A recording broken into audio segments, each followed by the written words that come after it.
Here is how most isolation incidents end. Something goes wrong. An alert fires, or a user reports something strange, or an engineer notices an anomaly in a graph. People gather. Pressure builds to restore service.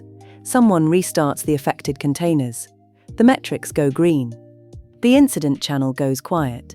A post-mortem is scheduled for next week, and somewhere in that sequence, usually in the gap between something went wrong and someone restarts the containers, the most important information about what actually happened gets permanently destroyed. Logs rotate. Memory clears.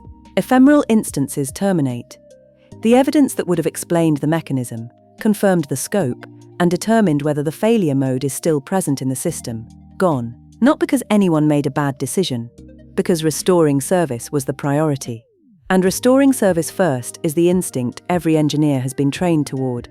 The problem is that recovery from an isolation failure has a specific order, and the order matters more than the speed. Get the order wrong, and you restore service into a system where the isolation boundary is still broken. You just can't prove it anymore. The hardest part of recovering from an isolation failure is that most of them produce no alert. A container that has escaped to the host doesn't announce itself. A security group rule that has drifted to allow unintended traffic doesn't set off a notification.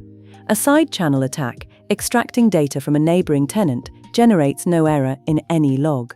The system continues running. Metrics look normal. The failure is present and invisible. This is why the first step in isolation recovery is detection, and why detection is treated as a precondition, not an afterthought. There are 4 signals that indicate an isolation boundary has been compromised, each associated with a different failure mode. The first is anomalous process behavior, a process accessing files outside its expected working set. System calls appearing in audit logs that have no legitimate origin in the application code. Exec calls, socket calls, mount calls from processes that shouldn't be making them. These signals require audit logging to be enabled before the incident. If it isn't running when the failure occurs, the window is already closed. The second is unexpected network connections. Connections to addresses outside the expected communication graph. Outbound connections from services that should only receive. Internal services communicating with other internal services that have no business relationship.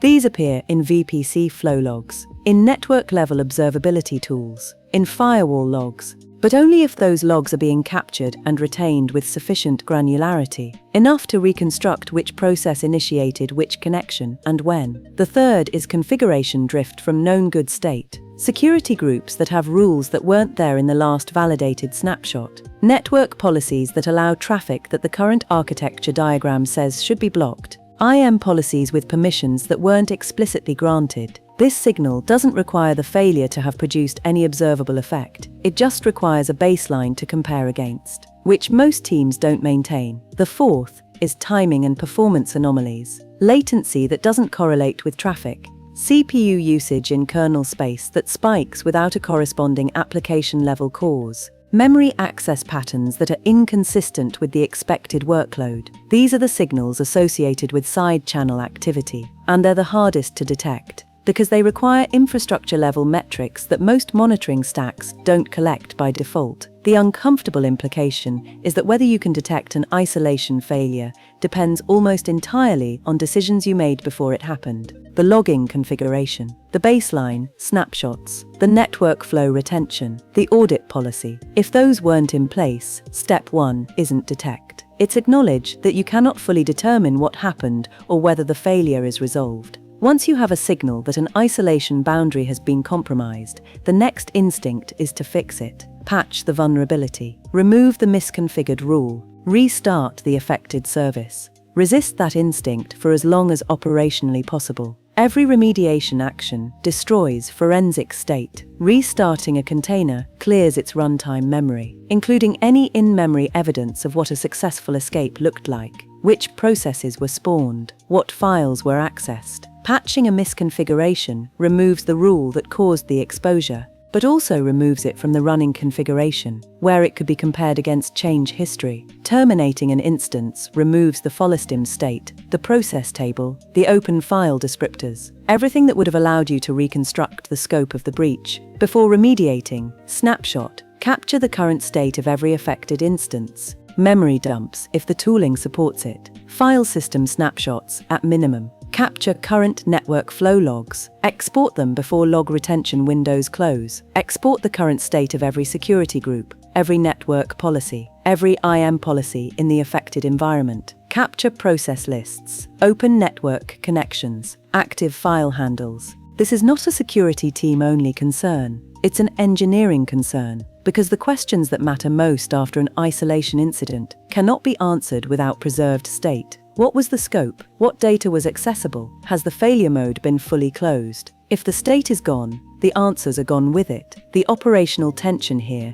is real. Preserving state takes time. The business is losing money. Users are affected. The pressure to restore service is enormous and legitimate. The resolution is not to ignore the pressure, but to make preservation fast. Automated snapshot tooling, pre-configured forensic runbooks, clear escalation criteria that define when operational urgency overrides forensic completeness. Those decisions need to be made before the incident, not during it. Remediation is the step most teams are best prepared for, because it resembles normal operational work. Patch the CVE, remove the misconfigured rule, rotate the exposed credentials, redeploy the affected services from a known good image. The critical addition is scope awareness. Remediating only what you've confirmed is broken, while explicitly acknowledging what you couldn't determine. The worst outcome of an isolation incident is incomplete remediation, fixing the visible entry point while leaving a secondary path open, because the secondary path wasn't detected during the time-pressured investigation. The attacker returns through the second door. The post-mortem that said fully remediated turns out to have been wrong. Scope awareness means being explicit about what you know and what you don't. Which systems were demonstrably affected? Which systems were potentially affected? Which systems were outside the blast radius with high confidence? And which were outside it only by assumption? This distinction matters when deciding what to rotate, what to audit, and what to monitor more aggressively in the weeks following the incident. Recovery gets you back to running. Hardening determines whether you're running with the same failure mode still present. Most remediation addresses the specific instance of a problem, the specific CVE in this specific runtime version, the specific security group rule that allowed this specific unintended traffic, the specific misconfiguration that caused this specific exposure. Hardening addresses the class. If a container escaped through a vulnerability in the container runtime, the class of problem is that container runtimes can have privilege escalation vulnerabilities.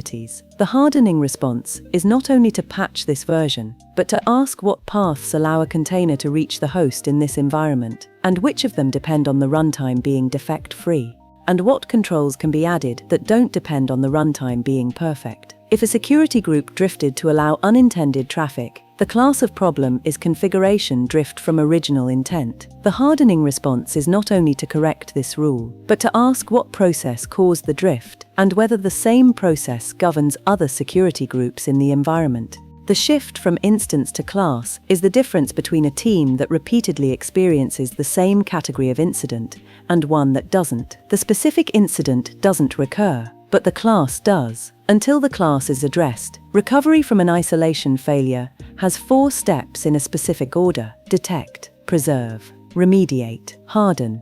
The order matters because each step depends on the previous one. You can't preserve what you haven't detected. You can't remediate with scope awareness if you've already destroyed the forensic state. You can't harden against a class you haven't correctly identified. And underneath all of this is a truth most teams encounter the hard way. The ability to execute these steps well depends almost entirely on work done before any incident occurs. The logging configuration, the baseline snapshots, the automated preservation tooling, the forensic runbooks, the prior decision about which security group changes require review. Teams that prepare for isolation failures recover from them cleanly. Teams that don't are left remediating what they can confirm, assuming the rest, and hoping the failure mode doesn't reappear in a form they also didn't plan for. The difference between those two situations isn't skill, it's whether the preparation happened before or after the incident that made it necessary.